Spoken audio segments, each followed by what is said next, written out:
Hey guys, it's Simon here with HobbiesofaMan once again, and today we're doing our wrap-up video for the month of February. So today, I don't really have too much to say in the beginning, so let's just jump into the watch list directly. So this month has been pretty full. I have been watching a lot of TV. It's kind of been the main way that me and my roommates spend time together. Well, my roommate and my sister. And it's been pretty nice. So I watched through all of Severance season 1, or I finished through season 1. I started season 2, and I do like the show. I think it's fun and it's interesting, but I really do think that it's really slow sometimes in a way that doesn't feel like completely necessary, if that makes sense. I find the social implications of the show, like the arguments that it's trying to make, much more interesting than the actual plot line. But I feel like it's one of those shows that someone might watch and completely get the wrong idea with. So I don't know. I really like the vibe of it, and I like the way that it's done. But it's not like something that I'm rushing to get to, right? We watched through a lot of it just because, might as well. But it is not necessarily like my favorite show, if that makes sense. But it is fun. It is interesting. So I don't know. I feel really weird about it sometimes. I'm like, do I like it? Do I not like it? I think I do like it. It's just not like the television show that I reach for, right? That I want to consume, like crazy. So, yeah. I finished watching Bates Motel season 1, and I finished season 2 as well. My roommate kind of fell off in season 2. He didn't really care that much. I think he was finding it a bit too dark and kind of shitty, which I agree with. It is pretty messed up, but I'm very invested in how they're going to get out of the situations that they find themselves in. So Bates Motel is pretty fun for me. I think that I'll probably continue watching it after season 2. The end of the season was pretty interesting, and I want to see what goes forward. But there really isn't too much else to say on this one that I haven't said already. It's really cool. I really enjoy it. I think that the Norman character is crazy and very, very compelling. Norma is such a crazy, manipulative bitch, but she's so interesting to watch. And the other characters are fine. They add a lot of weight to the show, but I'm not really invested in them per se like I am in Norman and Norma, right? So yeah, then I started watching Prey. I didn't finish watching the movie, but I did start through it, and it is pretty interesting. I'm not necessarily a big Alien Predator fan, so it's not like this is something I deeply want to watch, but which is why I haven't come back to it. But I did think that the concept was pretty cool. So I'm hoping that I come back to it in March and finish through it. And hopefully it's, a pretty good movie. Then I did watch the back half of season 1 of Dan to Dan again, just because I was laying in bed and I had nothing better to do. And I was like, okay, I might as well just watch Dan to Dan again, because I'm really, really in love with the show. So it's been pretty good. I do hate the ending of season 1. I think that it ended in the worst possible spot, because I'm going to watch more of it, right? But I feel like there's plenty of people that would watch the last episode and be like, you know what, that's enough. I'm not going to watch more of this because that was crazy. That was so ugly and disgusting, right? And I definitely understand if that's the case, but continue watching. I think it'll be awesome once it comes back. But yeah, just that the choice that they made to end it there was really odd. I don't know. I didn't like it, but I think the season's great overall. So yeah, then I watched Heretic, the A24 movie, and man, it was pretty great. I thought it was pretty funny, which is not the case at all. It's supposed to be like a scary thriller type movie, and honestly, the person that made it seems like they just hate Mormons, and I think it's pretty funny because it's like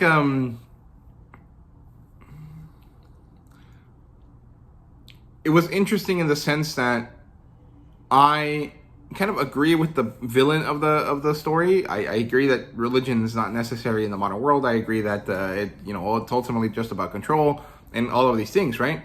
But because he's the villain, it paints it in a weird way, in a way that makes it kind of ominous and evil feeling, and I found that really interesting.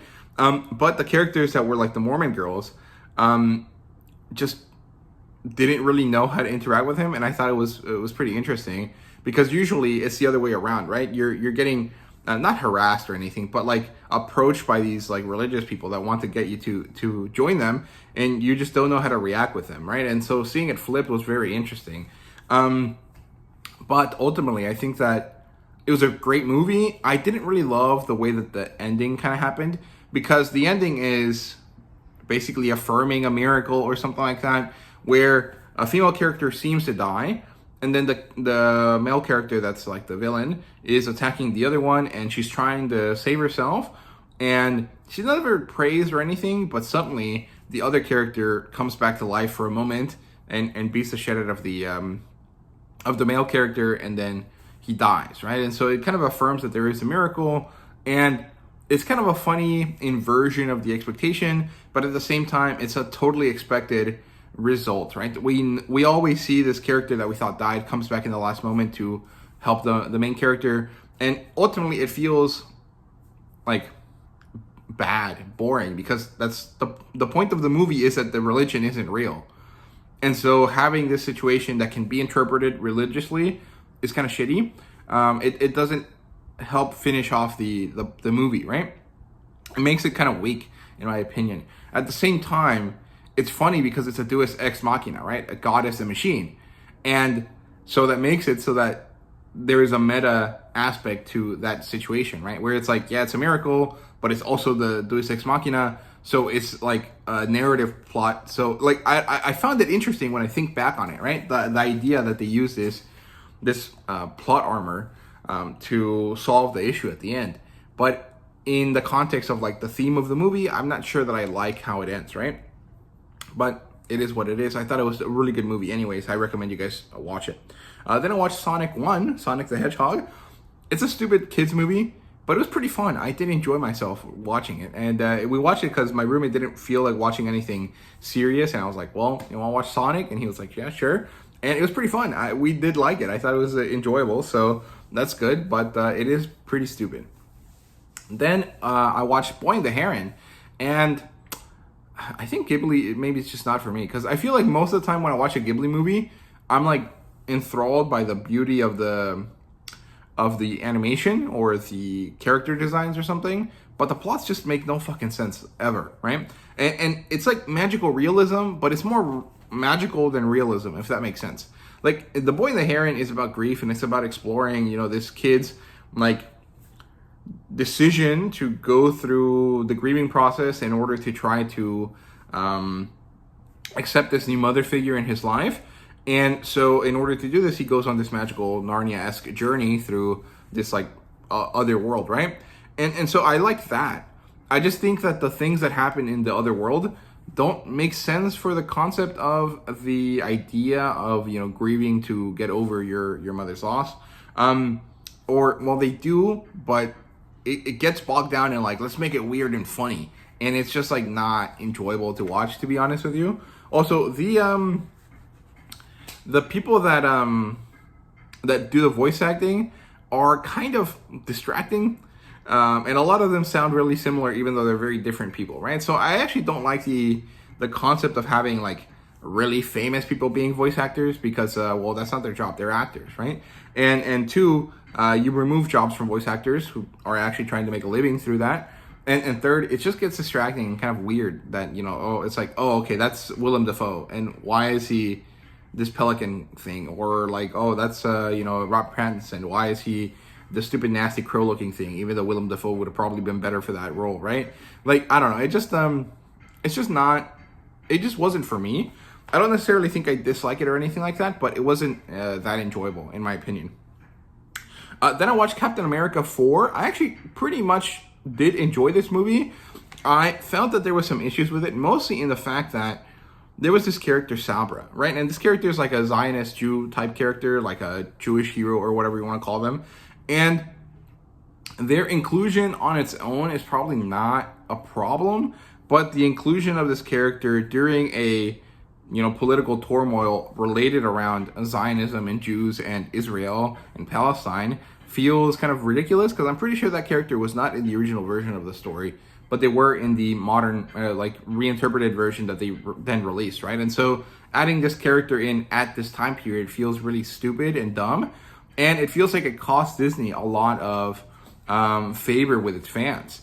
And the thing is that the character doesn't end up doing anything valuable. She's just there. She's kind of distracting because like she's a really small woman and her like arms are really long, and the way they dressed her makes her seem like she has she looks like she's like a tiny torso with like these two really dangly arms, right?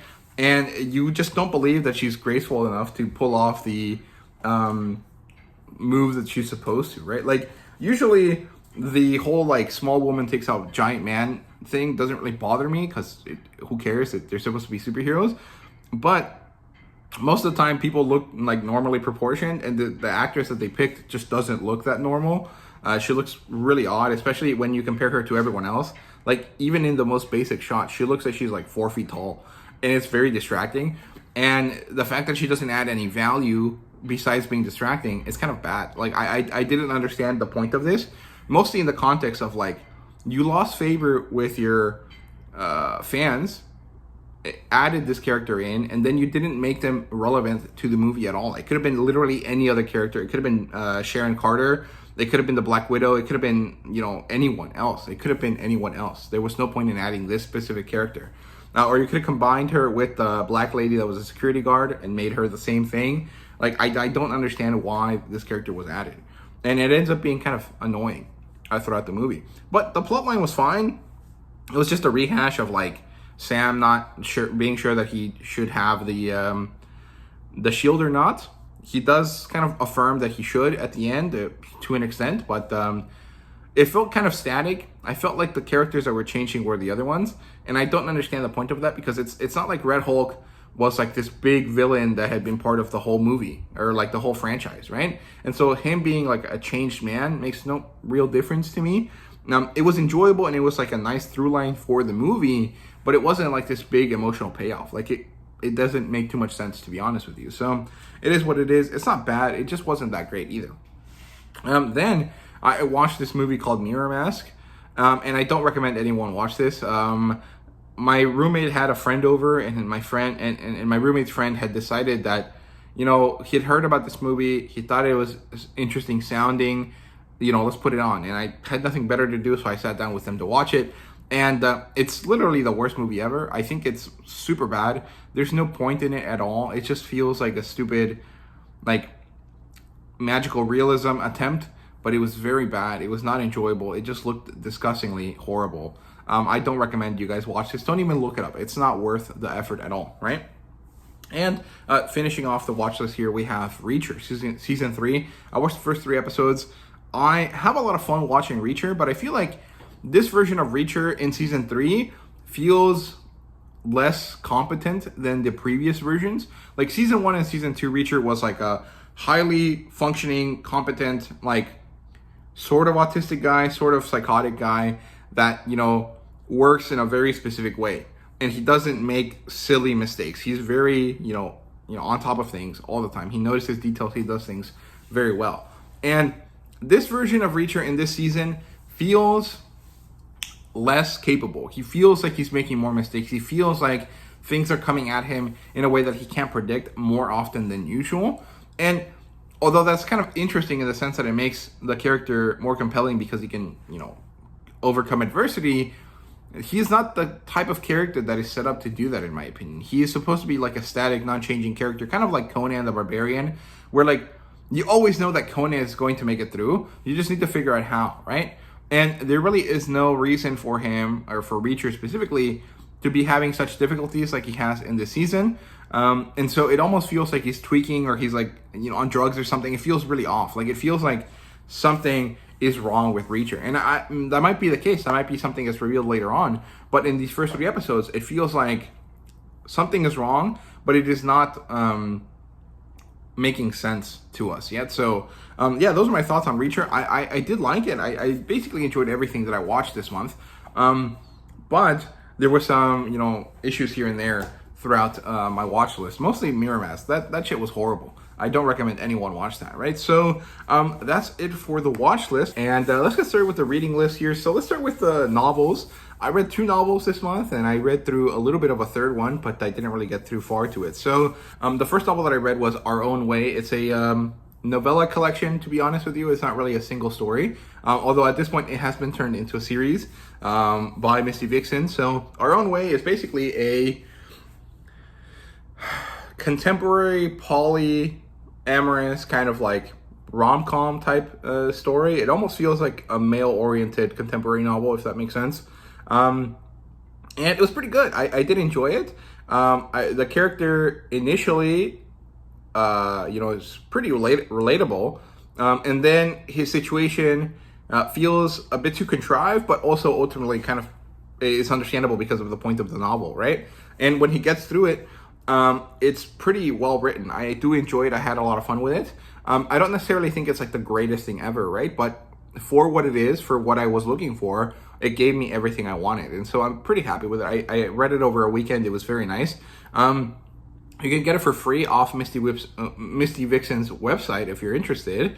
Just go to her website and then go on the free books tab, and it should be on there. You can just download it for free. You have to transform it from the AWZ3 file type to EPUB if you want to put it on devices that are not Kindle related, but you should be able to pretty easily with Caliber if you have it already. So yeah, that was pretty good. I did a review for it. I gave it a 4.5 out of 5, I think, something like that, and I quite liked it. Then I read Cold Murder on Colton Lake, or In Colton Lake. This was something I picked up because I thought it was supposed to be like a smutty detective novel. And, well, it wasn't really. It was a very kind of light romance. It was pretty soft and fluffy, to be honest with you. It was fun. It was enjoyable. Barry Flowers does a great job at writing very smooth, easy to read, like, writing. It's very, very accessible. You know, you really don't have to have a very high level of reading ability to read through this quite quickly, which I appreciate because sometimes I don't really want to, have to engage all that much. And this was very good at that. The thing is that my understanding was that Harlequin novels, which is what this is, as you guys can see right there, that big H, was that these were like smutty romance novels, and that's why I picked it up, because it was $2. I was like, okay, it's Valentine's Day weekend. I don't have a Valentine's Day. Let's just read something in that kind of vein, and that's why I picked it up. And it was a bit disappointing that it wasn't the case, at least in this particular book. So I'm probably not gonna pick up anything else by Harlequin anymore. I tested it. I didn't really care for it. I'm just gonna move on. I didn't hate this book at all. I think that it was pretty well done. It was pretty enjoyable, but it feels more like an episode of a procedural more than it feels like a full novel, if that makes sense. Or maybe like a movie than like a proper expansive novel. And I guess that is the point of this stuff, but it just wasn't really for me in that sense. Like, looking back on it now, a few weeks after having read it, I'm probably not going to read this again. I'm not going to get rid of it. I did enjoy it, and I think it's nice to have like variety in your collection. So I am going to keep it, but I'm not sure that I'm going to come back to this imprint, right? So that's it for that. The other book that I read through this month was Doc Savage, the first book, The Man in Bronze, I think is what it's called. And I read a little bit of it. I'm about halfway through it, maybe a third of the way through it. And it's been pretty fun. It's really enjoyable. But it just doesn't draw my attention in the same way other pulpy kind of stories do, like, say, Tarzan or some Conan the Barbarian stories or stuff like that. Like, something about it feels a bit less exciting to me. And I think maybe that's just the plot of this first book, because it deals with, like, Mesoamerican characters in a way that feels really stupid because it's not accurate at all. And I'm having difficulty with that a little bit. But otherwise, it's pretty fun. I enjoy the character work. I enjoy the fact that there's like one guy that's like superhuman, and he has 5 guys that he uses as like helpers, so that he can concentrate on certain things more over others. I think that's fun. I like the setup. I think it's a very cool pulpy type setup. It feels like it'd be ripe for a small, animated show or something like that.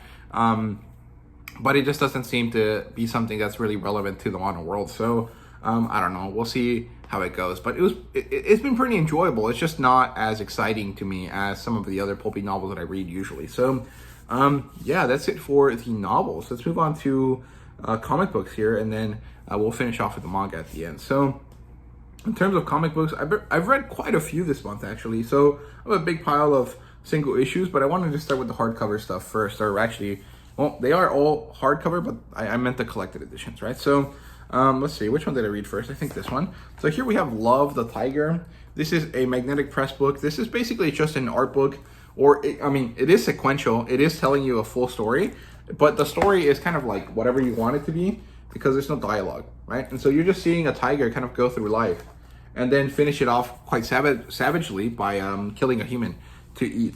And it's not bad particularly. I don't dislike that, but like I said in my review for it, I'm not sure that the value of the art was comparable enough to the value of entertainment I got out of it to make it justified for me to pay the price that I paid for it, right? I paid $8 for it, which is discounted as it is.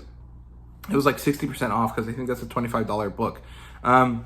And I want to collect the rest of them because I think they're very interesting artistic pieces, but the art value is not high enough to make it worth paying that much money for it, right? Because the entertainment that I get out of it is pretty low. It's pretty simple. It's pretty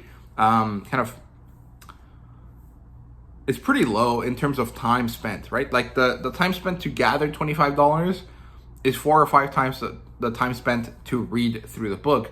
And although I am collecting it, and so there is some value added because of that, because of the physical object, that value does not add up to the $25 that I'm spending on it, right? And so it just feels like a dumb decision for me to buy more of it unless I get it really, really cheap. But that's pretty impossible, so I probably won't buy any more of them. But it was interesting. I like Magnetic Press. I think their books are really beautiful looking and very well done. It just, in this case, it didn't really work for me. However, in this other case, the Collected Toppi Volume 1, it did really work for me. So this is a collection of short stories by Sergio Toppi, who's this amazing Italian artist.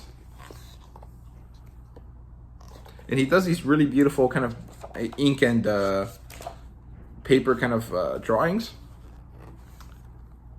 that just look really amazing, right?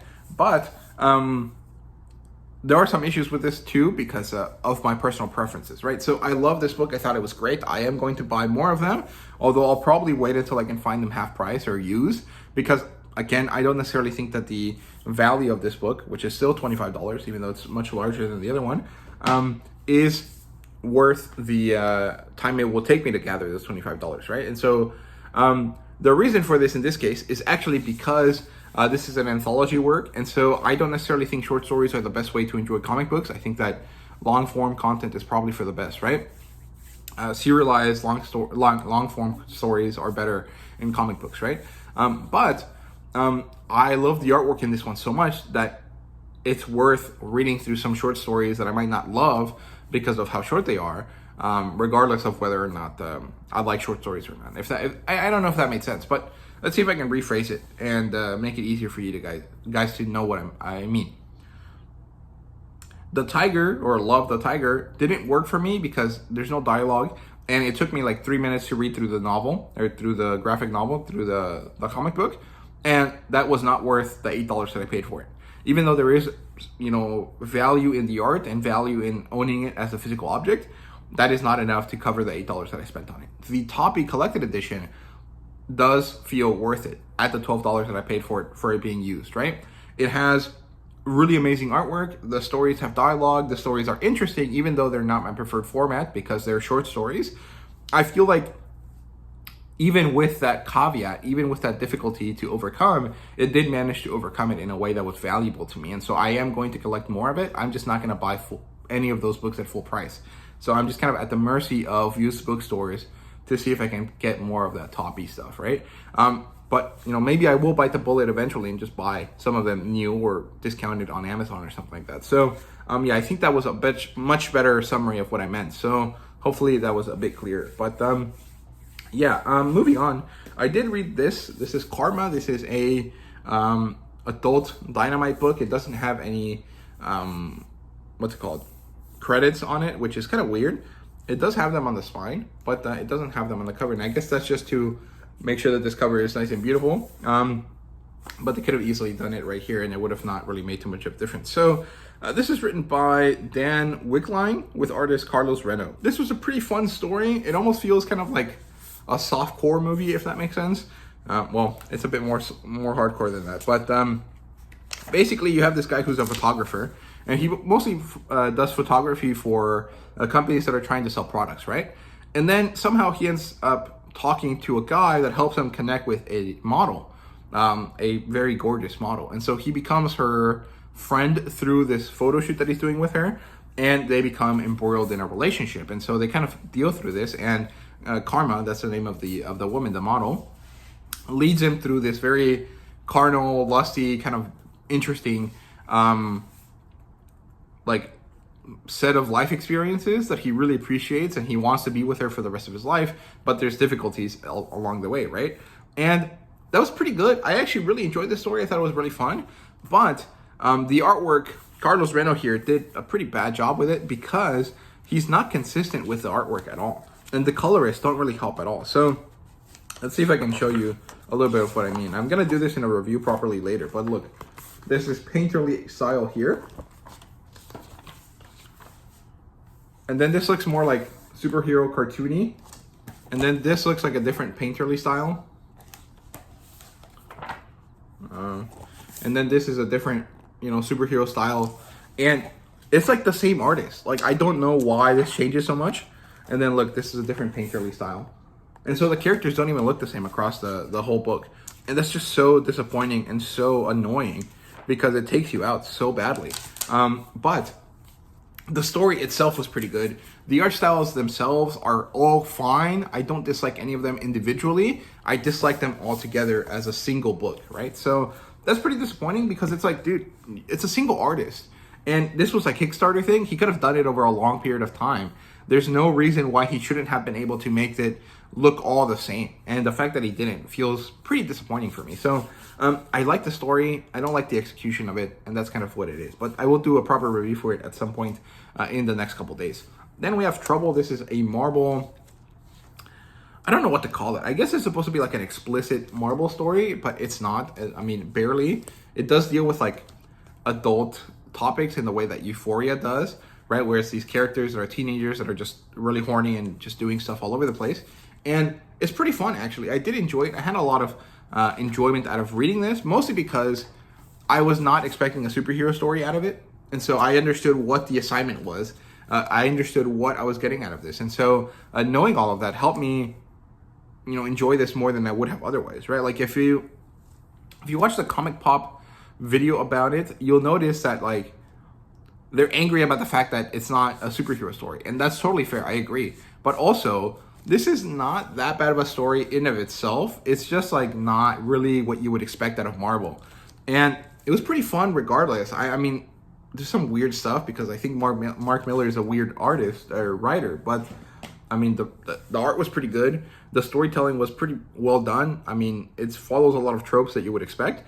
The oddest thing was honestly these weird covers that they had in it, where it was like, it almost felt like a girl's fashion magazine, like they did a photo shoot for a girl's fashion magazine, and it just was very uncomfortable to look at. But thankfully, they're kind of easy to fly by, so you don't really notice them all that much, but they're just really weird looking, and I didn't like that. But the story itself and the artwork in the story is pretty good. I mean, it is Terry Dodson and his wife, so it looks pretty nice. So, yeah, that's it for the collected editions. Let's move on to the single issue. So here we have Ultimate Spider-Man number 14. Awesome stuff. I really enjoyed this. The artwork here is phenomenal. Marco Cicchetto's great. I love the dinosaur that they use here in the Savage Land. And in general, I think that this Ultimate Spider-Man is some awesome stuff. And I can't help but think, oh, Andrew Garfield should have done this. Because Andrew Garfield looks like this, right? Or like, this looks like Andrew Garfield, right? Especially now as an adult, in like his late 30s or whatever, how old he is. And if Marvel was ever like, you know what? This thing is, popping off. What if we make a story based on some of it? Let's make a movie out of it or a special presentation. This is how they should get Andrew Garfield back into playing Spider-Man, right? Or maybe Sony would be like, okay, I guess this works. Let's do this, right?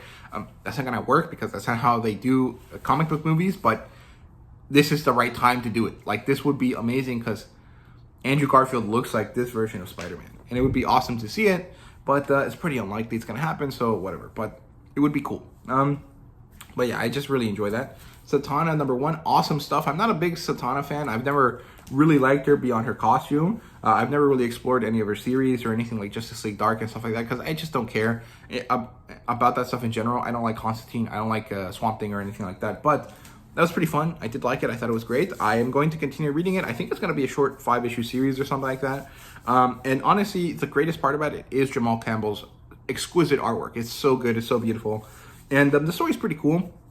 It has a bit of a Narnia vibe, but you go through movies, kind of like Jumanji or something like that. It's been pretty fun so far. I'm looking forward to more of it. You have Wonder Woman 18. Like I said yesterday in my haul video, I think people just don't understand what Tom King is saying. And they just look at him and they're like, oh, it's a man and he worked for the CIA, so he's pro-America regardless of what it is.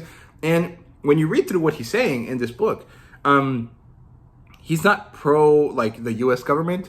He's pro the symbolism of America, right? That freedom and liberty and all of these great things should exist here, right?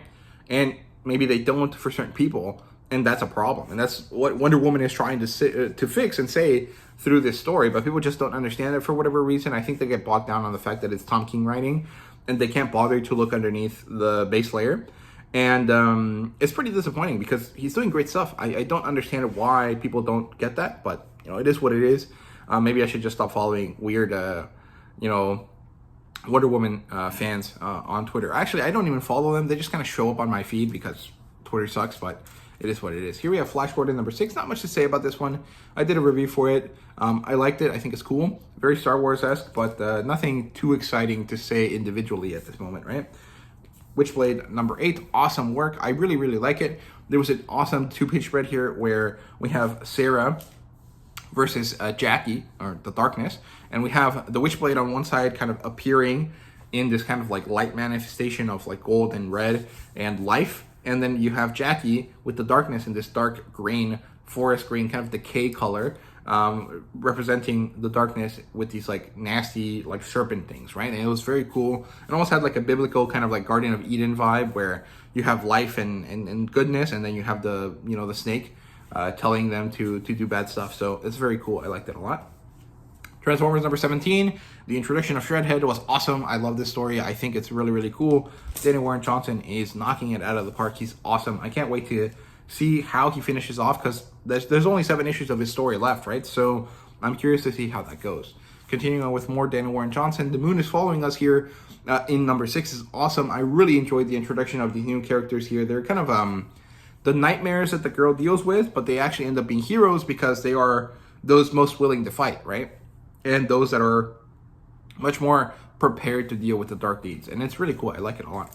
Then we have Bug Wars. This is awesome. I really, really enjoy this. I think that the human element was pretty important to understand our motivations for our main character. But, you know, looking back on it, I'm like, I just don't give a shit. Like, get to the bug people. And they do eventually get to the bug people. And I'm very excited to see where that all goes. I'm very, very much looking forward to that. So, yeah, then we have Aquaman number 2. This was great. I really enjoy this. I think the artwork here is awesome. I don't necessarily like how smooth the faces of some characters look, but the storytelling is pretty awesome. Jeremy Adams is doing great. I'm very excited to see where this goes. The one thing is that as this is happening and you see the Justice League Unlimited story, you feel like the stuff that happens in this issue would have been very valuable for the Justice League Unlimited stuff that's happening in issue 4.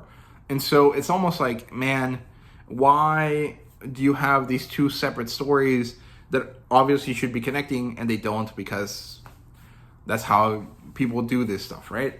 So I don't know. It's just one of those things where, like, you have to remember that they're not actually connected, even though they're trying to sell you the idea that they are connected, right? So whatever.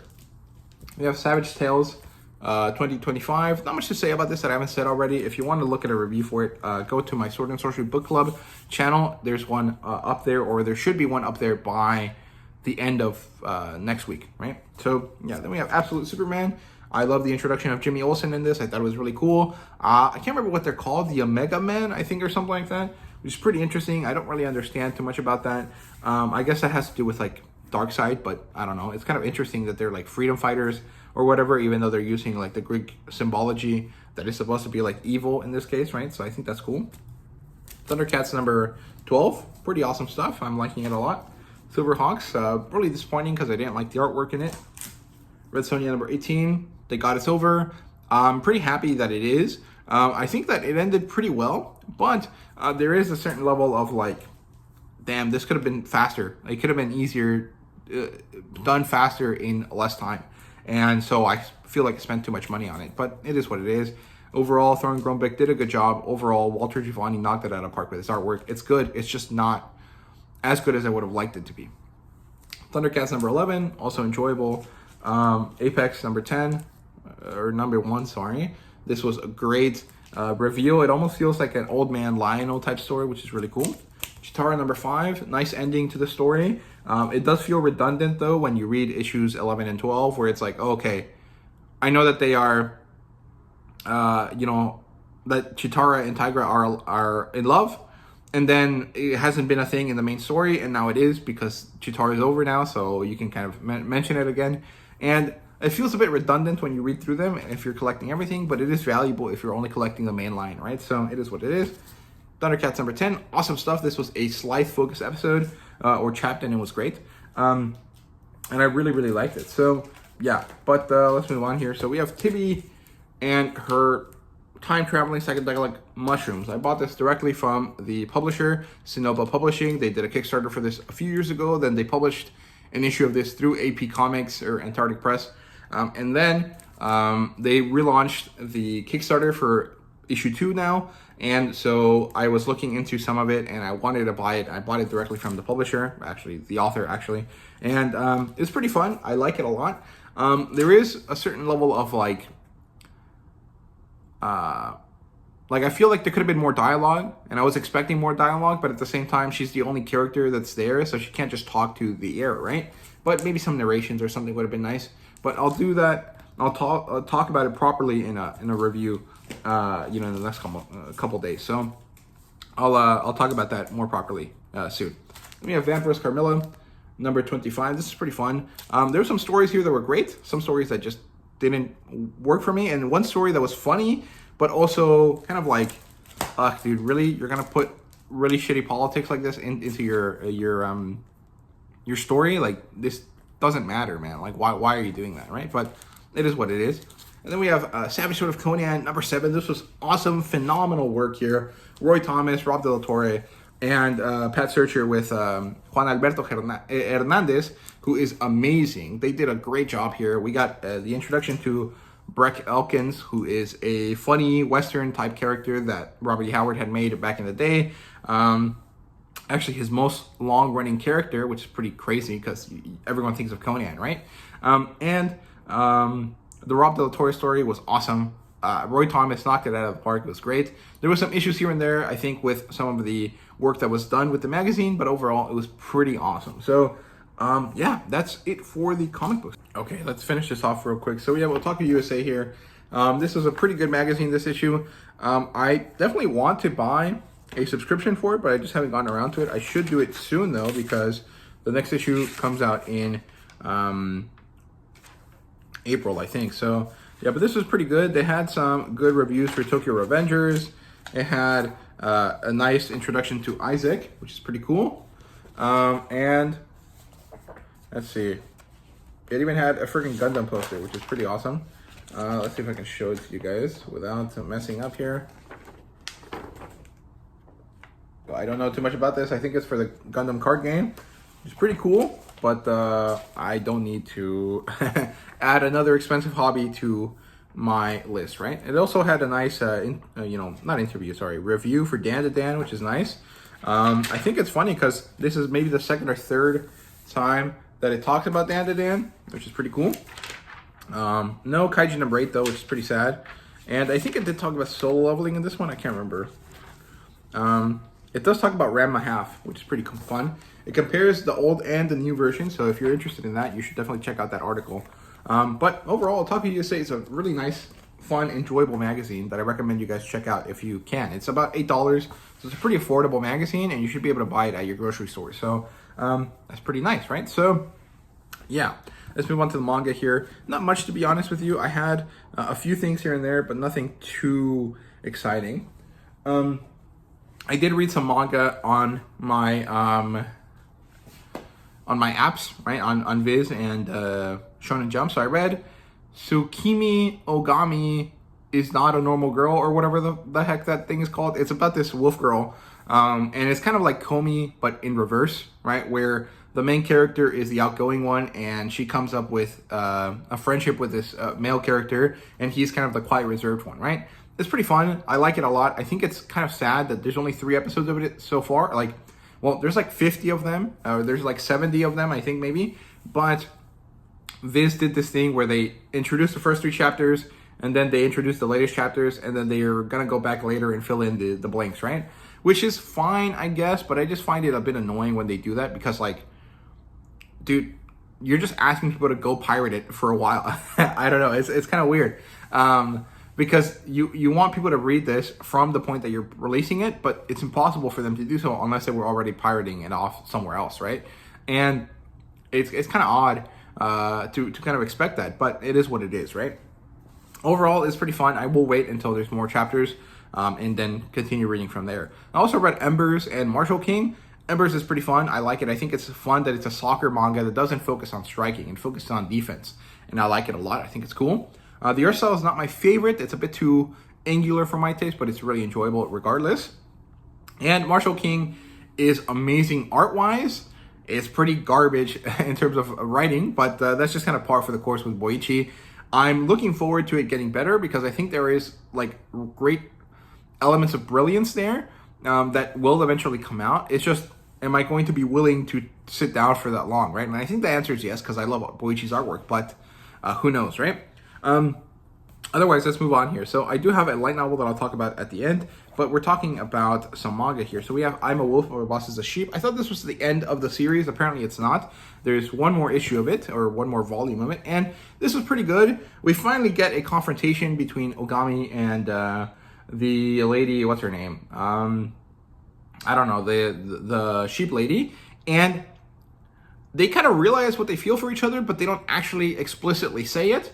And then there's this young girl who's like a half sheep, half wolf girl, and Ogami was one of the few people that was nice to her and didn't treat her badly. And so she's kind of like in love with him, and she asked the sheep lady to give her space, to let her try to seduce him, to try to develop a friendship and a relationship with him, right? And Mikado, or whatever her name is, no, sorry, Mikado is a guy. The woman is Mitsuji, right? And Mitsuji doesn't know what to do, so she says yes because she's like the older person and she should allow her kohai to do what she needs. But at the same time, she realizes, oh, but this makes me jealous, and so she knows that she likes Ogami, but she can't get it out, right? So it's really good. I really enjoy it. We also explore Mikado's like desire for Mitsuji and the fact that he just wants her to pick him, but he's not going to push her to that decision. So it's pretty fun. I like it. I think it's enjoyable. It would be a really nice, like, short 10-episode anime or something like that, something short and sweet. But I just don't think it's popular enough for that. But I would like it if it was.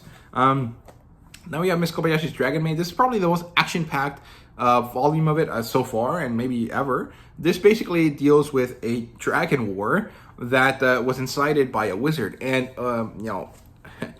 Kobayashi ends up solving the issue for them and making it so that they don't go to war because she can't help but be invested in her relationship with her dragon friends, right? Mostly in this case, it's Kana, because her father, Kamui, shows up and he's like, Kana, you have a lot of power, give it to us so we can fight the dragons.